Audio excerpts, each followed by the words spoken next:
Alright, hello. My name is Canyon Schubert, and this is my final reflective activity for CST 250. So, this video is supposed to be directed at the next group of students coming into CST 250, so pretty much everything will be directed at them, and anything else will be directed at the instructors and people that make course material. So, to start out, I'm going to try to run through this quickly because I've tried to make this video a few times and I've gone like way over the time limit. So anyway, that aside, my learning outcomes are probably a little bit of assembly. I know I can definitely code in assembly pretty well now. That's pretty much learning outcome. Outside of that, there isn't much because of PLP being its own thing as a learning tool. It doesn't really translate anything else, so I can code a little bit in assembly, but I can't actually code anything in assembly because PLP doesn't work with anything, if that makes sense. My recommendations is when you're learning this course or when you're trying to learn PLP, you should instead, well, not instead, because you need to learn PLP to pass the class. But while you're learning PLP, you should kind of like link up with a different assembly language. I would recommend MIPS because that's what PLP is kind of like made after. So if you learn everything in PLP, if you go over and you like translate it into MIPS, then you can translate it back, and suddenly you're making this class actually worth something in the long run. And the fact that you can code in an actual assembly language and kind of see how things are done, more universally in assembly languages, which PLP does leave out a lot of things that other assembly languages have.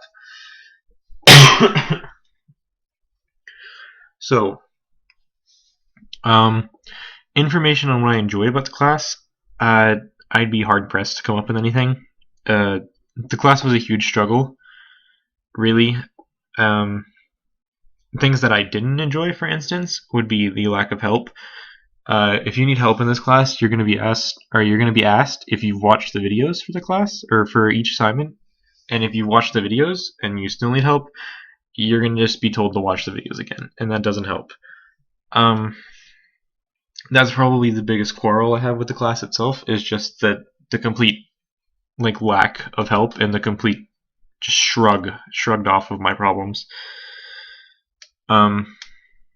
So I guess something that I enjoyed would be anytime I finished a piece of code and it worked properly, that'd be kind of a happy thing. But it was more just kind of like a relief that I didn't have to work on that project anymore, which is, it's like a small light at the end of a very long, dark tunnel.